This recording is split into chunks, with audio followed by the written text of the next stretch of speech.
இன்றைக்கு நான் பதிவு செய்யக்கூடிய செய்தி என்ன என்றால், ஆனந்தம் உங்களுக்குள்ளே இருக்கிறது. உனக்குள் இருக்கும் உன்னை, உனக்குள் இருக்கும் உண்மையான ஆனந்தத்தை, இந்த 2 வார்த்தையும் கவனிக்கணும். உனக்குள் இருக்கும் உன்னை, உனக்குள் இருக்கும் ஆனந்தத்தை உண்மையாக தேடு.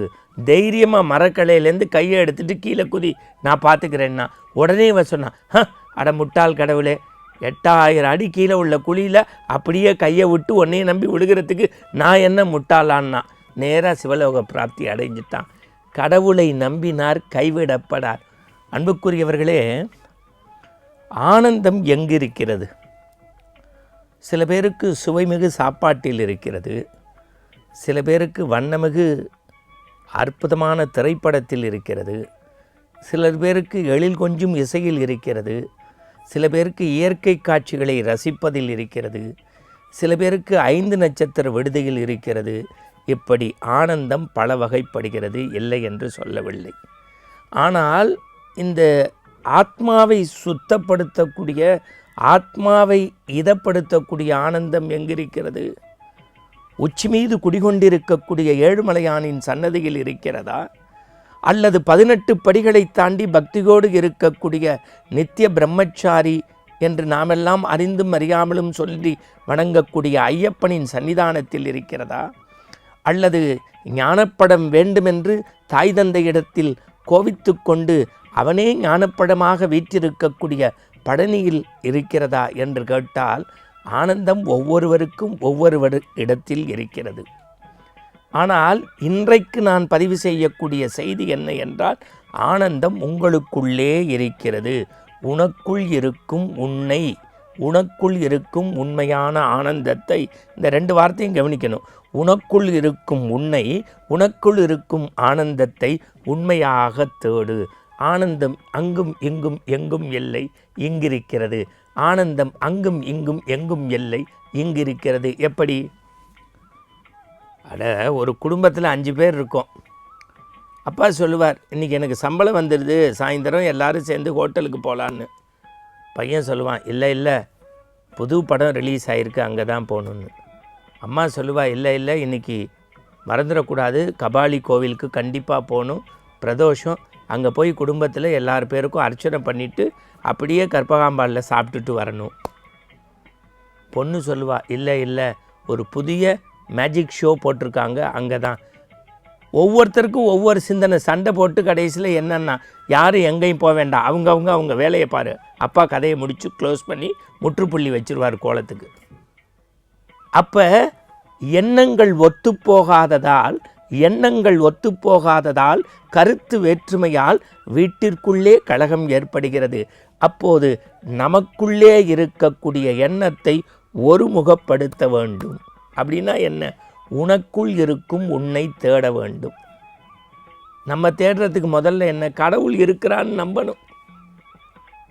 பொதுவாக சொல்கிறேன், நாத்திகர்களுக்கு மட்டுமல்ல, ஆத்திகர்களுக்கும் சேர்ந்து விண்மீது நட்சத்திரத்தையும் நிலாவையும் பகலையும் இரவையும் மழையையும் வெயிலையும் வாழ்க்கையில் மேடும் பள்ளத்தையும் கொண்டு வந்து வாழ்க்கை பூமியில் சுழறச் செய்து, கல்லுக்குள் தேரை வைத்து, இடநீருக்குள் தன்னை வைத்து, பத்திக்குள் வாசனை வைத்து நம்மை பரமன்தான் இயக்குகிறான் என்கின்ற நம்பிக்கை வேண்டும். அப்போ என்ன பண்ணணும்? நமக்குள் இருக்கும் நம்மை ஆராய்ச்சி செய்யணும். ஒரு குட்டி கதை சொல்கிறேன் பார். எங்கெங்கேயோ நம்ம தேடுறோம்.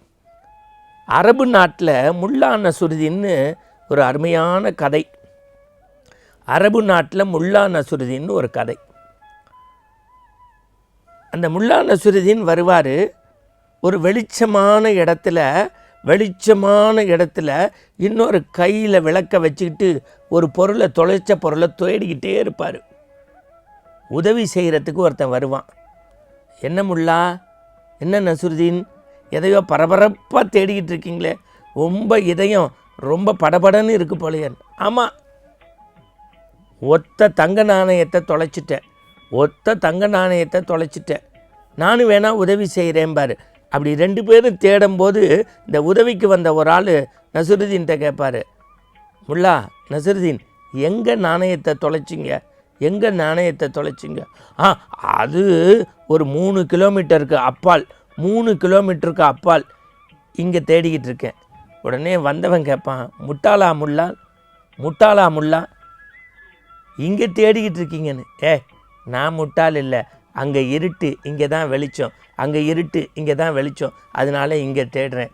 இது எப்படி முட்டாள்தனமோ அதுபோல சில விளம்பர வெளிச்சங்கள், சில வெளியுலக போதைகளுக்கு நாம் ஆட்பட்டு அங்கும் இங்கும் தேடிக்கொண்டிருக்கிறோம். அகத்தை தூய்மைப்படுத்தி நமக்குள் இருக்கக்கூடிய நம்மை தேட வேண்டும். அப்படின்னா என்ன அர்த்தம்? கடவுள் இருக்கிறாங்கிறத உண்மையை நம்ப வேண்டும். எப்படி நம்புறது? ஒரு நாத்திகன் இருந்தான், மலை உச்சிக்கு போய்த்தான், தடுமாறி கீழே விழப்போனா. டக்குன்னு அவனுக்கு சிந்தனை வந்தது, நம்மளை சுற்றி பெரிய பக்திமான்களாக இருந்தாங்களே, கடவுளே நீ இருக்கன்னா என்னையை காப்பாற்று, கடவுளே நீ இருக்கன்னா என்னையை காப்பாற்றுன்னா. அப்படியே கீழே விழுந்துக்கிட்டே வந்தவன் அவன் சட்டை ஒரு மரக்கிளையில் மாட்டிருச்சு, ஒரு சட்டை மரக்கிளையில் மாட்டிருச்சு. கடவுளே என்னை நீ கைவிடலை, கடவுளே என்னை கைவிடலைன்னு கீழே பார்த்தான். இன்னும் 8000 அடிக்கு குழி இருந்தது. ஆகா, கடவுளே பாதி என்னை காப்பாற்றிட்ட, முழுமையாக என்னை காப்பாற்றுனா. அதுக்கு கடவுள் சொன்னார், கவலையே படாத, எப்போ நீ என்னை நம்பிட்டியோ முழுமையாக நான் உன்னை காப்பாற்றுறேன், தைரியமாக மரக்கலையிலேருந்து கையை எடுத்துகிட்டு கீழே குதி, நான் பார்த்துக்கிறேன்னா. உடனே இவன் சொன்னான், அட முட்டாள் கடவுளே, 8000 அடி கீழே உள்ள குழியில் அப்படியே கையை விட்டு உன்னையை நம்பி விழுகிறதுக்கு நான் என்ன முட்டாளான்னா. நேராக சிவலோக பிராப்தி அடைஞ்சிட்டான். கடவுளை நம்பினார் கைவிடப்படார்.